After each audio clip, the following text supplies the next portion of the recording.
titik katos. Alam mo yung katos? Gaganyan yung ulo mo. Diba? Pero pag nasa school, hindi nila pwedeng gawin. Okay? Kaya kayo ng kinder, inihahanda kayo ng paaralan para maging handa na kayo pagpasok ng grade 1. Ang tanong ko, handa na ba kayo mga kinder? Wow! Congratulations sa advisor ninyo, Ma'am Joanna. Handang-handa na ang ating mga kinder para mag-grade 1. Congratulations sa mga mabibigyan ng award ngayon.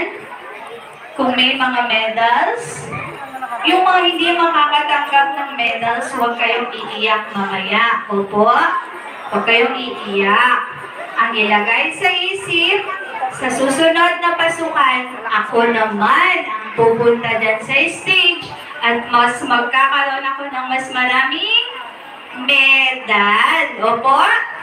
Ayan, aasahan ko ba na lahat ng 45 na kinder na nandito ngayon, pagdating nila ng grade 1, next closing ulit, yung 45 pupunta lahat sa taas at magkakaroon ng medal. Oh, pwede bang mangyari yun? Opo, pwede mangyari yun. Kayo naman mga nanay, pag walang natanggap ang mga anak, huwag kayong ma-frustrate.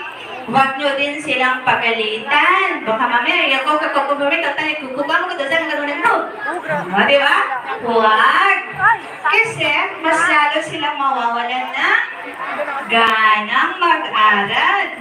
Hikayatin nyo silang mas mag-aral. Nasa kinder pa po sila. Okay po? Tayo ang dapat na maging modelo, tayo ang maging pundasyon ng mga batang iyan. Including yung mga my dear grade 1 hanggang grade 5 na mga anak. Lahat kayo magagaling.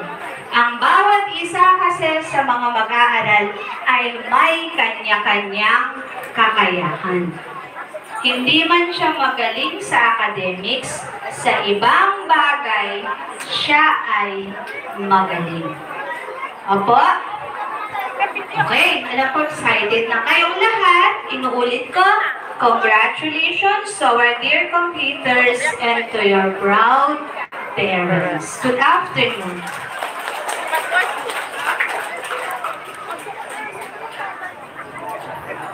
May we now have Mrs. Joanna M. Lupan, Kindergarten Advisor, for the presentation and awarding of medals to Academic Excellence Awardees.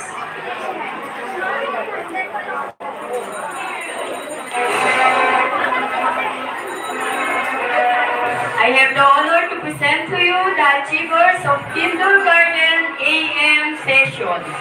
Andam Raymond Jr. D. Young Dancer, Cheerful and Sunshine Awards.